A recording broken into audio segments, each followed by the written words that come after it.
beaucoup d'actifs, en fait, à investir plus dans les actifs. C'est pas pour dire qu'on n'a pas besoin des engagements, mais... Stop. Ma vie doit compter. Il est temps de faire une pause et de s'arrêter.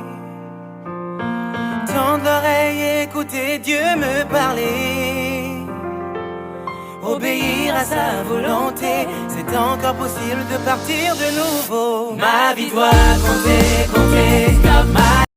Coucou, comment est-ce que tu vas? J'espère que tu vas bien, que tu prends soin de toi. Moi, je vais bien par la grâce de Dieu. On demeure dans notre série Hashtag. Nous sommes encore en avril. Hashtag Readers are Leaders. Aujourd'hui, je te présente un best-seller. Encore un best-seller. Et je crois que c'est un livre que tout le monde doit lire parce que c'est la fondation, c'est le basics. Aujourd'hui, on va parler de finances. Je partage avec toi un livre sur les finances que j'ai lu. Et le voici. Tandam. Je crois que la majorité d'entre vous connaissez ce livre, Rich Dad Poor Dad. C'est un véritable bijou, surtout quand tu veux juste avoir une idée, en fait. Quand tu veux juste comprendre le basics des finances, je te conseille vivement ce livre de Robert Kiyosaki, de Robert Kiyosaki. Donc, c'est un véritable livre. Bon, je te donne trois choses que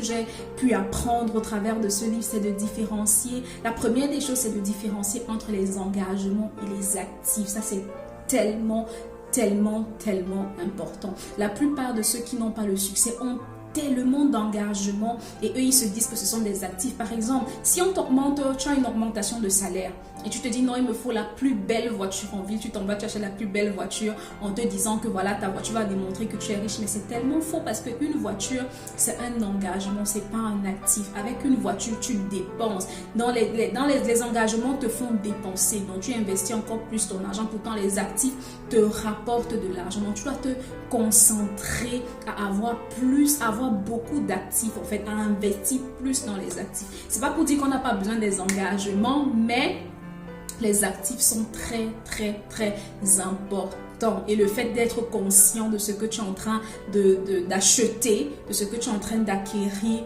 est super important. La deuxième chose que tu dois apprendre aussi, c'est ne te laisse pas paralyser par la peur de prendre des risques. Prendre des risques, investir, prendre des risques. Voilà, je le redis encore, c'est très important. Qui ne risque rien n'a rien. Oui, c'est ça. Qui ne risque rien n'a rien. Donc, n'aie pas peur de prendre les risques, mais prends les risques selon ton niveau. Tu vois un peu. Donc, ne te mets pas à risquer, je sais pas trop, peut-être 2000 € quand tu n'as jamais pris le risque d'investir 100 €. Donc, commence véritablement à un niveau qui est un peu confortable pour toi, mais aie l'habitude de risquer, en fait. Et la troisième clé ou bien chose que j'ai pu apprendre, que je savais déjà, mais que quand j'ai lu ça dans le livre, je me suis dit, waouh, la parole de Dieu, c'est la vérité. Dans le livre, Robert t'encourage à donner, ne sois pas chiche, n'aie pas la main dure, apprends à donner. Et c'est tellement vrai parce que dans la parole, on dit que celui qui donne s'enrichit et celui qui amasse à l'excès s'appauvrit.